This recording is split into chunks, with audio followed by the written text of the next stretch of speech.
Imagine being a typical Chad, joking, and ugly, filthy loser who has nothing going for him and you're stuck with a worthless E rank for life.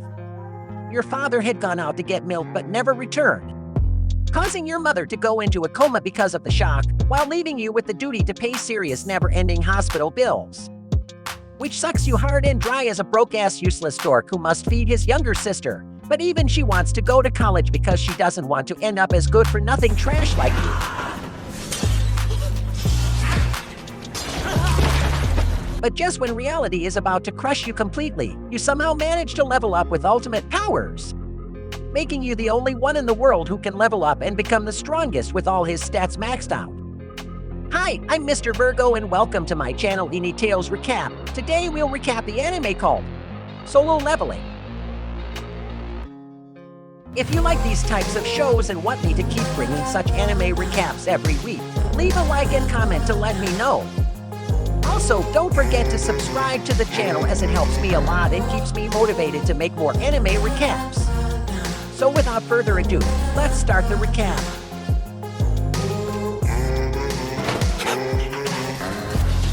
The story begins when 10 years ago, strange portals that could connect to a different dimension suddenly appeared in the world. All types of monsters come from the portal, and only people with awakened special abilities stand a chance at fighting them. These people are called hunters. Based on their magical powers, hunters are classified by rank ranging from S, which is the highest, to E, the lowest.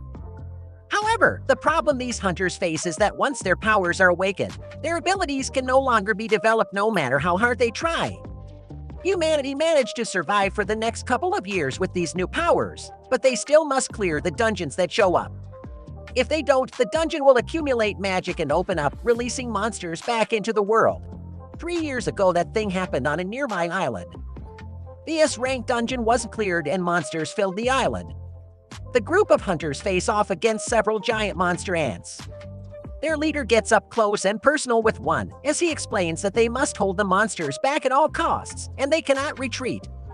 This group is quickly overwhelmed by the overgrown insects, and their leader begins to lose consciousness. One of the ants is snacking on his insides, and the leader's life begins to fade away. Just then, a man rescues him from becoming ant food and shocks the leader with his unbelievably powerful healing magic. The leader screams as this man is about to be attacked as well, but he is quickly saved, and the man that saved him calls on his teammate to follow up his attack. This next teammate is an absolute beast as he snacks around the monsters. The first group realizes that they were just side characters all along, and they are amazed as it becomes very clear that these guys that came to rescue them are S-rank hunters. These guys finish off the red ants, but an even bigger albino ant appears. The attackers decide to engage the leader while leaving the wounded to the healer. These powerful warriors initiate the fight and use incredible teamwork to rip off the thing's face and arms. The powerful S-rank warrior then uses one of these face arms to absolutely destroy the giant pigmentless ant. There is no time to celebrate though as the albino army arrives. It turns out that the giant powerful ant was just one of many, but these hunters fear nothing.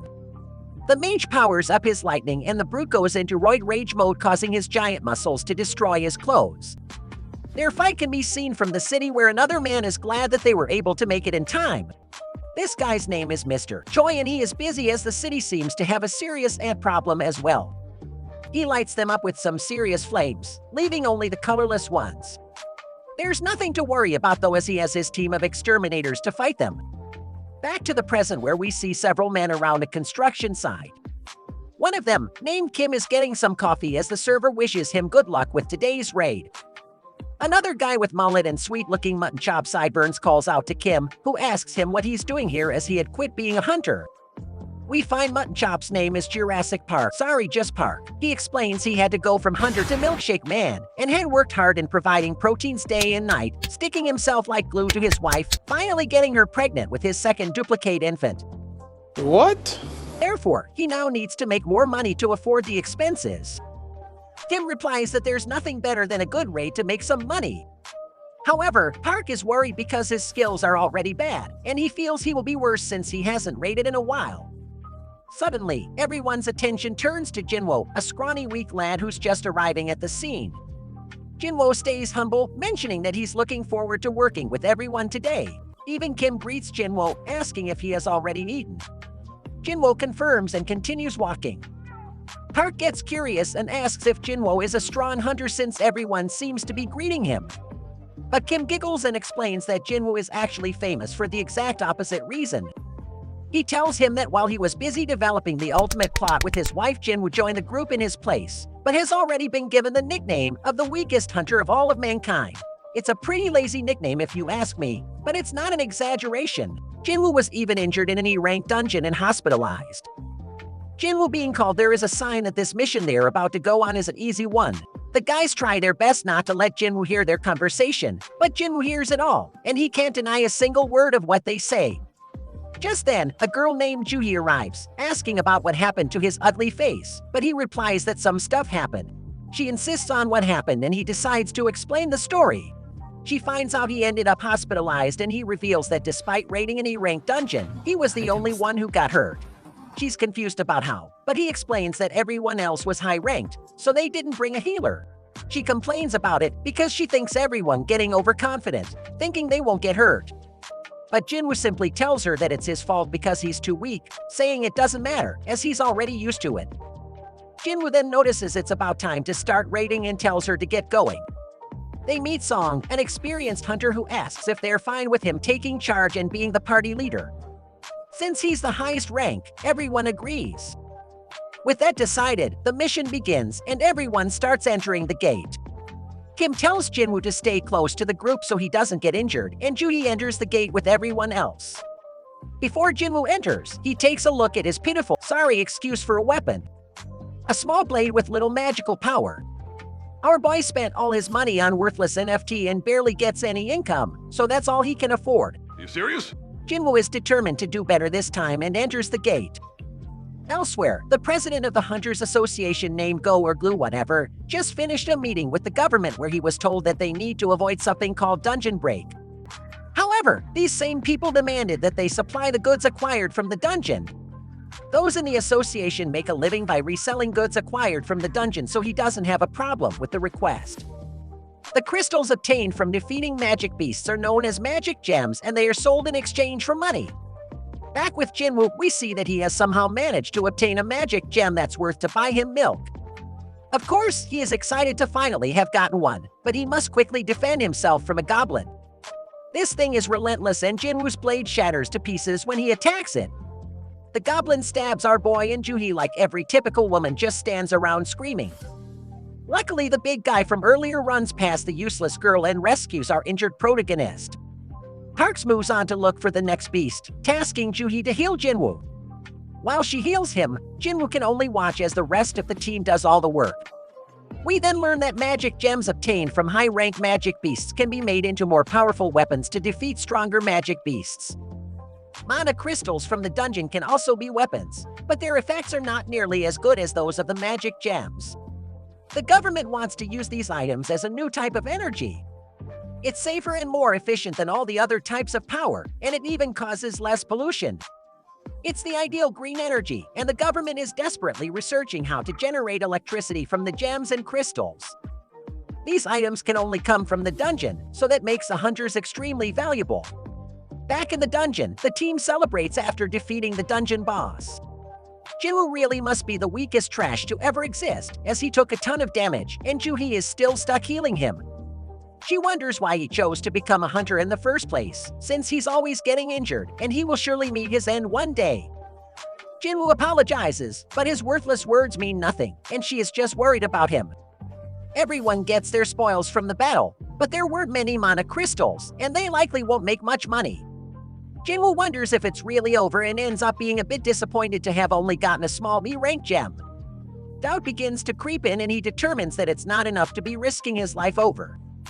Just then, one of the guys finds a deep cave and they wonder if they have entered some kind of double dungeon. This does make sense since they have defeated the boss, but the dungeon isn't closing. Everyone gets excited, but Song explains that in these situations they are to report their finding to the Hunters Association and follow their instructions. The guys complain though and point out that this would mean they would be giving up a chance at finding valuables in an unexplored area. They also point out that it's only a D-rank dungeon, so it shouldn't be so dangerous. Kim then guilts the captain by pointing out that Mullet Man's wife is pregnant with their second child, so they need more money than the stuff they already found will provide. Sung is concerned about the unknown dangers of the unexplored area, so they take a vote. The vote ends up being tied with the last one to vote being Jin-Woo.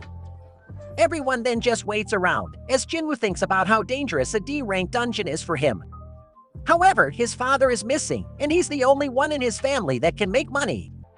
His sister has to go to college so she doesn't end up pathetic like him, and his mother has some serious hospital bills. Jin-Woo needs money in a bad way, so he votes that they go. Back in the city, some dude is told to place his hand on a black crystal. Some research lady does something on her little computer and calls on the next person. It turns out that these people are being tested to see how strong they are and what rank they will receive.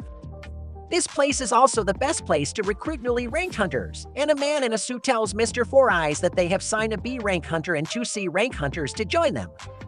Four Eyes is glad to hear it and expresses how he wants anyone with talent recruited, regardless of age or gender. He is hoping to recruit all the best hunters, but he is sure that they already have one of the strongest, and someone named Jahi. Elsewhere, some thieves steal a purse and prepare to run over a girl that's in their way. This girl fearlessly makes a nice view as she takes the purse from these guys but doesn't even make a single expression like it's just a normal day. Turns out Jahi is the name of this girl, and everyone marvels at the famous S-rank hunter. She is practically a celebrity, but she can't handle all the attention.